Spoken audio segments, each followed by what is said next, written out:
नमस्कार, मैं हूं दीप्ति ठाकुर और आप देख रहे हैं हिंदी खबर। उत्तराखंड के इतिहास में 7 फरवरी 2024 का दिन सुनहरे अक्षरों में लिखा जाएगा। 7 फरवरी का दिन उत्तराखंड के लिए ऐतिहासिक रहेगा क्योंकि आजादी के बाद देश का पहला समान नागरिक संहिता विधेयक यानी यूसीसी उत्तराखंड विधानसभा में पास हो गया है। उत्तराखंड ऐसा करने वाला देश का पहला राज्य बन गया है। विधेयक पास होते ही सदन जय श्री राम के नारों से गूंज उठा। सीएम धामी ने 7 फरवरी के दिन को उत्तराखंड के लिए बेहद खास बताया। मुख्यमंत्री पुष्कर सिंह धामी ने कहा कि इस बिल से समाज में हो रहा भेदभाव और कुरीतियां खत्म होंगी। यही नहीं, इस कानून में संशोधन की भी गुंजाइश होगी। अब देश के बाकी बीजेपी शासित राज्य भी उत्तराखंड की राह में चलने के लिए तैयार हैं।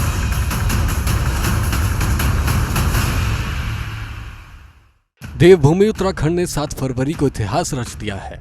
उत्तराखंड विधानसभा में बहुमत से समान नागरिक संहिता यूसीसी बिल पारित हो गया। यह बिल सीएम धामी द्वारा पेश किया गया था। 2 दिन लंबी चर्चा, बहस और तर्कों के बाद बुधवार की शाम सदन में विधेयक ध्वनिमत से पास हुआ।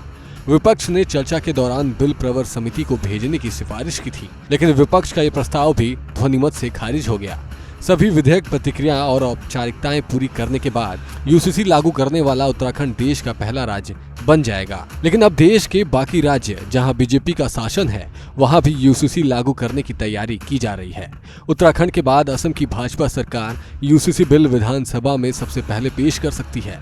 असम के मुख्यमंत्री हेमंत बिस्वा शर्मा ने पिछले दिनों ही समान नागरिक संहिता लागू करने का ऐलान किया। वहां भी आदिवासी आबादी को कानून के दायरे से बाहर रखा जा सकता है। सियासी जानकारों का मानना है कि उत्तराखंड में विधेयक पारित होने के बाद भाजपा शासित राज्य अपने यहाँ यूसीसी कानून बनाने की कवायद शुरू कर सकते हैं। बता दें कि राजस्थान के मुख्यमंत्री भजन लाल शर्मा विधानसभा में बिल लाने के संकेत दे चुके हैं। गुजरात सरकार पहले ही यूसीसी बिल ला जाने का ऐलान कर चुकी है। भाजपा से जुड़े सूत्रों के मुताबिक भाजपा शासित राज्य उत्तराखंड से पारित विधेयक की मदद भी ले सकते हैं। यूसीसी लागू होने के बाद क्या क्या बदलाव होंगे, आइए समझते हैं। यूसीसी लागू होने के बाद सभी धर्मों के लिए शादी की कानून उम्र तय हो जाएगी।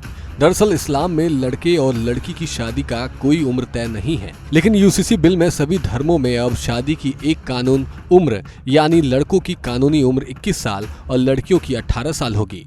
इसके साथ ही बहुविवाह पर भी रोक लगेगी। यूसीसी के बिल में बहुविवाह को सभी धर्मों के लिए प्रतिबंधित कर दिया गया है।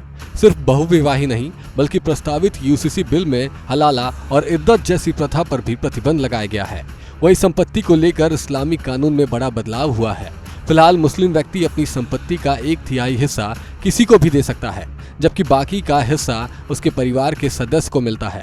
लेकिन अब प्रस्तावित यूसीसी बिल में प्रावधान है कि अगर कोई मित्र व्यक्ति अपने पीछे वसीयत छोड़कर गया है, तो ये जरूरी नहीं है कि उसे कोई हिस्सा किसी तीसरे को देना होगा। यूसीसी के बिल में हिंदुओं के लिए भी एक बड़ा बदलाव पैतृक संपत्ति और स्वअर्जित संपत्ति को लेकर हुआ है। यूसीसी में उत्तराधिकारी की कैटेगरी 1 में माता और पिता दोनों को शामिल किया गया है। अब तक होता ये था कि अगर किसी व्यक्ति की बिना वसीयत तैयार किए मौत हो जाती थी तो उसकी संपत्ति कैटेगरी 1 के उत्तराधिकारों में बंटती थी। इनके नहीं होने पर संपत्ति कैटेगरी 2 के उत्तराधिकारियों को मिलती है। अब कैटेगरी 1 के उत्तराधिकारियों में बच्चे, विधवा, माता और पिता दोनों शामिल होंगे, जबकि हिंदू उत्तराधिकारी कानून के तहत कैटेगरी 1 में सिर्फ माता थी और कैटेगरी 2 में पिता थे। और वहीं अब हिंदू धर्म में यूसीसी के कानून बनने के बाद किसी की संपत्ति उसके माता पिता के जरिए उसके भाई बहनों को भी मिल सकती है। ऐसी ही तमाम बड़ी खबरों के लिए जुड़े रहिए हमारे साथ और देखते रहिए हिंदी खबर।